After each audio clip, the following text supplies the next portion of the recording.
হ্যাঁ, ঠিকই ধরেছেন। আজকের এই ভিডিওটি হতে চলেছে একটা TWS এয়ারবাডস নিয়ে। আর এই মুহূর্তে আমার কাছে যে TWS এয়ারবাডসটি রয়েছে সেটি হচ্ছে বোল্টের বোল্ট অডিও W40 এয়ারবাডস। তো আজকের এই ভিডিওতে আমরা এই এয়ারবাডসটি তো আনবক্স করবই, মানে এই এয়ারবাডস নিয়ে তো সব রকম আলোচনা হবেই, এবং তার সাথে সাথে আমি ভিডিওর শেষে বর্তমানে 1000 টাকার মধ্যে থাকা কয়েকটি সেরা সেরা এয়ারবাডসের সন্ধান দেবো। তো চলুন প্রথমে আমরা এয়ারবাডসটি আনবক্স করে নিই, তারপরে এই এয়ারবাডস সম্পর্কে একে একে সব তথ্য জেনে নিই, সব রকম টেস্টিং করে নিই, তারপর আমরা আসবো বর্তমানে 1000 টাকার মধ্যে একটা সেরা সেরা এয়ারবাডস নিয়ে। দেখুন, এয়ারবাডসের আর কী বা আনবক্সিং করবো, তবুও এয়ারবাডসের যে প্যাকেজিং রয়েছে, প্যাকেজিং স্টাইল রয়েছে, সেটা আমার কাছে বেশ ভালো লেগেছে। প্রথমে আপনাদেরকে বাঁদিকের একটা ছিদ্র দেখতে পারবেন, বা বক্সের বাঁদিকে। তো এই ছিদ্র দিয়ে একটু আঙুল দিয়ে একটু পুশ করলেই দেখবেন যে এয়ারবাডসের যে মেন বক্স সেটি বেরিয়ে আসছে। তো এটি বেরিয়ে আসার পরে দেখবেন যে এখানে আবার ধরার একটা বেশ কায়দা করা রয়েছে। তো এটা ধরে জাস্ট উপর দিকে টান দিলেই আপনাদের মূল যে এয়ারবাডসের বক্স সেটি খুলে যাবে, এবং খুলে যাওয়ার পরেই দেখবেন যে এখানে আমাদের মূল যে এয়ারবাডসের কেস, মানে যার মধ্যে আমাদের বাডসগুলো রয়েছে, সেই কেসটা বেরিয়ে আসবে। জাস্ট এটাকে বের করে নেবেন। তো এটা হচ্ছে আমাদের এয়ারবাডসের যে কেস রয়েছে, সেই কেস বেশ ছোটোখাটো, এটা নিয়ে আসছি পরে। কিন্তু তার আগে এখানে দেখবেন যে অ্যাক্সেসরিজ হেয়ার লেখা রয়েছে। তো এর মধ্যে আমাদের এয়ারবাডসের যে অ্যাক্সেসরিজ, অবশ্যই অ্যাক্সেসরিজের মধ্যে একটা চার্জিং কেবল রয়েছে, যেটা হচ্ছে USB-A to USB Type-C port রয়েছে, কিছু এয়ার টিপস, যেগুলির মধ্যে রয়েছে লার্জ এবং স্মল এয়ার টিপস রয়েছে, আর মিডিয়ামগুলো অবশ্যই আমাদের এয়ারবাডসের সাথেই রয়েছে। আর তার সাথে সাথে কী রয়েছে, ডকুমেন্টেশন, যেগুলি কোনো দিন লাগবে না, কী আছে এতে লেখা। তো এটাকে ছুঁড়ে ফেলে দিন। এবার আসবো আমরা মূল এয়ারবাডসে, ঠিক আছে? তো চলুন।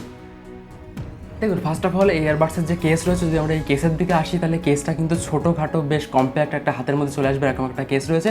আর এছাড়া যদি আমরা এই কেসের যদি বিল্ড কোয়ালিটি নিয়ে কথা বলি, তাহলে কেসের বিল্ড কোয়ালিটি আমার এই দাম হিসেবে মোটামুটি ঠিকঠাকই লেগেছে, যথেষ্ট ভালো বিল্ড কোয়ালিটি এখানে লেগেছে। আর তাছাড়া কেসের যে ওপেন এবং ক্লোজের যে সিস্টেমটা, এটাও কিন্তু বেশ স্যাটিসফাইড এবং বেশ ভালো। দেখুন, টেস্টিং করার আগে যদি আমরা এয়ারবাডসের একটু ফিচার্স এবং স্পেসিফিকেশন সম্বন্ধে কথা বলি, তাহলে এই এয়ারবাডসটিতে রয়েছে ব্লুটুথ ভার্সন 5.3 সাপোর্ট, যার মাধ্যমে আপনি যখনই এয়ারবাডসের কেসটা খুলে বাসটা বাইরে রাখবেন এবং আপনার ফোনে ব্লুটুথটা অন করবেন, সঙ্গে সঙ্গে 3 থেকে 4 সেকেন্ডের মধ্যে কিন্তু আপনার ফোনের সঙ্গে এই এয়ারবাডসটি কানেক্ট হয়ে যাবে। আর এছাড়া এয়ারবাডসটির যদি একটু প্লেব্যাক টাইম বলি, তাহলে এয়ারবাডসের টোটাল প্লেব্যাক টাইম রয়েছে 48 আওয়ার্সের। তো এয়ারবাডসের আপনি যদি এই কেসটা ফুল চার্জ করেন, তাহলে 48 আওয়ার্সের প্লেব্যাক টাইম পেয়ে যাবেন। সাথে সাথে আর এয়ারবাডসের যদি বাডসের কথা বলি, তাহলে বাডসের কিন্তু নির্দিষ্ট করে কোনো প্লেব্যাক টাইমের কথা এখানে উল্লেখ করা নেই, বাট আমি যতটা টেস্ট করে পেয়েছি, আপনি পার বাডসে অ্যাপ্রক্সিমেটলি 4 to 5 আওয়ার্সের প্লেব্যাক টাইম পেয়ে যাবেন। তাছাড়া এয়ারবাডসের 13mm এর ড্রাইভার সাইজ দেওয়া রয়েছে, এটা আমরা মোটামুটি সাউন্ড টেস্ট করার সময় বুঝতে পারবো। আর এছাড়া যদি এয়ারবাডসের ফিচার সম্পর্কে কথা বলি, তাহলে আছে IPX5 এর ওয়াটার রেসিস্ট্যান্ট, যার মাধ্যমে আপনারা যদি হালকা পাতলা বাইরে বৃষ্টির সময় বা আউটডোর ব্যবহার করেন, সেক্ষেত্রে আশা করি সেরকম কোনো সমস্যা হবে না। এছাড়াও এই এয়ারবাডসটিতে রয়েছে কোয়াড মাইক ENC, মানে এনভায়রনমেন্টাল নয়েজ ক্যান্সেলেশন। আর তাছাড়া যদি এই এয়ারবাডসটির গেমিং নিয়ে কথা বলি, তাহলে কিন্তু এখানে কোম্পানি ক্লেম করেছে 45 মিলিসেকেন্ডের লো লেটেন্সি গেমিং। তো গেমিং আমরা টেস্ট করে দেখবো যে কেমন কি গেমিং এখানে করা যাচ্ছে, 45 মিলিসেকেন্ডের লো লেটেন্সি কি সত্যিই আমাদের কাজে আসছে কিনা। দেখুন, যদি এয়ারবাডসের যে ফিটিংস হয়েছে, ফিটিংস নিয়ে কথা বলি এবং কমফোর্টেবল নিয়ে কথা বলি, তাহলে ফিটিংস এখানে ঠিকঠাকই মনে হচ্ছে। হ্যাঁ, তো এয়ারের সঙ্গে ঠিকঠাক ফিটিংস হয়ে যাচ্ছে। আর কমফোর্টেবল, হ্যাঁ ঠিকঠাক কমফোর্টেবল, বাট আপনি যদি লং টাইম এয়ারবাডসটি পরে থাকেন, তাহলে আপনার একটু আর যে অসুবিধা হতে পারে। তাছাড়া এয়ার ফিটিং ঠিকঠাকই আছে। দেখুন, এবার যদি এয়ারবাডসের একটু সাউন্ড কোয়ালিটি নিয়ে কথা বলি, তাহলে এয়ারবাডসটি আমি যতদূর পর্যন্ত সাউন্ড টেস্ট করে পেয়েছি, আমার কাছে কিন্তু 1000 টাকার মধ্যে এই এয়ারবাডসের সাউন্ড কিন্তু যথেষ্ট সুন্দর লেগেছে। বেশ ভালো রকম লাউডনেস কিন্তু এখানে পেয়ে যাবেন আপনারা। তার সাথে সাথে এয়ারবাডসের যে সাউন্ডের যে মিষ্টত্ব ভাব, সেটাও কিন্তু বেশ ভালো লেগেছে।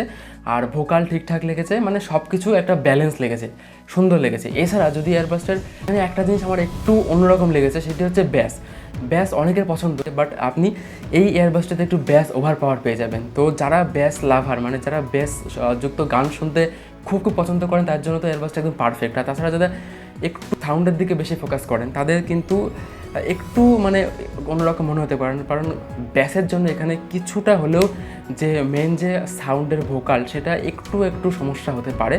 তাছাড়া ঠিকঠাকই লেগেছে। আর যদি ডিস্ট্রশনের কথা বলি, তাহলে এখানে ডিস্ট্রশনের কোনো সিন নেই। আপনি ফুল ভলিউম হোক, কম ভলিউম হোক, যেভাবেই গান শোনেন বা যেভাবে সাউন্ড টেস্ট করেন, এখানে আপনার কোনো রকম কোনো ডিস্ট্রশন ফিল হবে না। যদি এয়ারবাডসটা আপনি যখন পরে থাকবেন, যদি আপনি ফুল ভলিউম দিয়েও গান শোনেন না কেন, তাহলে এখানে কোনো রকম কোনো সাউন্ড লিকেজ আপনি পাবেন না। তো সাউন্ড এখানে ঠিকঠাকই লেগেছে। ওই একটা জিনিস, যেটা হচ্ছে ব্যাসটাই একটু বেশি লেগেছে। তো তো যদি আপনি ব্যাস ভালোবাসেন বা ব্যাস লাভার হন তাহলে কোনো সমস্যা নেই। আর তাছাড়া যদি আপনি একটু ফ্ল্যাট সং শুনতে পছন্দ করেন তাহলে আপনার কাছে একটু ব্যাসটা বেশি লাগতে পারে। সেটা যদি আপনি ম্যানেজ করে নিতে পারেন তাহলে কিন্তু 1000 টাকার মধ্যে একটা সেরা সাউন্ড কোয়ালিটি এই ইয়ারবাডসটি প্রোভাইড করছে। এছাড়া এই বাডসের যে টাচ কন্ট্রোল রয়েছে সেটি নিয়ে যদি কথা বলি তাহলে আপনি যে কোনো বাডসে সিঙ্গেল টাচ করলে কিন্তু আপনি এখানে মিউজিক প্লে পজ করতে পারবেন, আর ডবল টাচ করলে আপনি যে কোনো সংকে প্রিভিয়াস এবং নেক্সট করতে পারবেন, ট্রিপল টাচ করলে আপনি এখানে ভলিউম কন্ট্রোল করতে পারবেন, এবং 4বার টাচ করলে আপনি কিন্তু এখানে গেমিং মোড অন করতে পারবেন, এবং আবার 4বার টাচ করলে কিন্তু এখানে আপনি মিউজিক মোড অন করতে পারবেন। যখন কল আসবে তখন সিঙ্গেল টাচ করলে অ্যাকসেপ্ট করতে পারবেন, ডবল টাচ করে আপনি কল ডিক্লাইন করতে পারবেন। এটি হচ্ছে এয়ারবাডসের মোটামুটি টাচ কন্ট্রোল। দেখুন, প্রথমে আমরা যদি গেমিং টেস্ট নিয়ে কথা বলি তাহলে 40 মিলিসেকেন্ডের 45 মিলিসেকেন্ডের যে লো লেটেন্সি রয়েছে সেই লো লেটেন্সি হিসেবে কিন্তু আমাদের গেমিং টেস্ট মোটামুটি ঠিকঠাকই লেগেছে। মানে এই বাজেটের মধ্যে যদিও এটি পুরোপুরি কিন্তু গেমিং ইয়ারবাডস না, তাও কিন্তু যথেষ্ট ভালো রকম এখানে গেমিং আউটপুট আপনারা পেয়ে যাবেন। যদি ইয়ারবাডসটি গেমিং করতে চান তাও কিন্তু এখানে ভালো রকম গেমিং আপনারা করতে পারবেন। আর আমার কাছে কল কোয়ালিটি মোটামুটি ঠিকঠাক লেগেছে।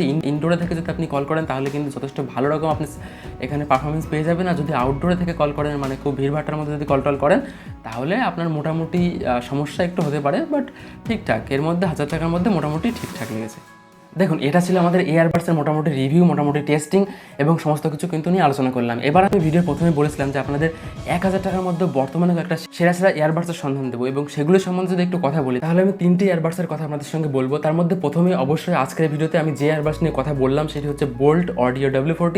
এই এয়ারবাডসটা আপনারা দেখতে পারেন। আর এর সঙ্গে সঙ্গে যদি আরও দুটো এয়ারবাডসের কথা বলি তাহলে প্রথমেই আসছে, আপনারা যদি বোটের ফ্যান হয়ে থাকে তাহলে বোটের এয়ারডাফ সুপ্রিম বলে একটা এয়ারবাডস রয়েছে, যেটিকে আপনারা কিন্তু দেখতে পারেন। সেই এয়ারবাডসটি মোটামুটি যথেষ্ট ভালো একটা এয়ারবাডস, আর এর থেকেও 2-3টে ফিচার্স আপনি বেশি পেয়ে যাবেন ওখানে। তো সেই এয়ারবাডসটিও আপনি কিন্তু 1000 টাকার মধ্যে পেয়ে যাবেন, সেটিকে আপনারা দেখতে পারেন। আর এর সঙ্গে সঙ্গে যদি আরও একটা এয়ারবাডসের কথা বলি সেটি হচ্ছে বোল্টেরই একটা এয়ারবাডস, বোল্ট অডিও Z40 বা Z4। তো সেই এয়ারবাডসের যেটা সবথেকে বড় দিক সেটি হচ্ছে এয়ারবাডসের কেসটাও একটু ইউনিক, আর তার সাথে সাথে বোল্টের Z40 এয়ারবাডসের কিন্তু সবথেকে যেটা প্লাস পয়েন্ট সেটা হচ্ছে ওই এয়ারবাডসের টোটাল প্লেব্যাক টাইম, মানে ব্যাটারি প্লেব্যাক টাইম। তো ওটা আপনারা কিন্তু টোটালে 60 আওয়ার্সের প্লেব্যাক টাইম পেয়ে যাবেন। তো যদি আপনাদের কাছে ব্যাটারি মানে প্লেব্যাক টাইম সব থেকে বেশি ম্যাটার করে তাহলে আপনারা কিন্তু বোল্টের Z40 এয়ারবাডসটি নিতে পারেন, সেটিও কিন্তু 1000 টাকার মধ্যে চলে আসবে। তো এই ছিল আজকে ভিডিওটি যদি ভালো লাগে অবশ্যই লাইক করবেন, চ্যানেলটিকে সাবস্ক্রাইব করুন এই ধরনের ভিডিও আরও দেখার জন্য। দেখা হচ্ছে পরের ভিডিওতে, ততক্ষণ পর্যন্ত ভালো থাকবেন, বাই বাই।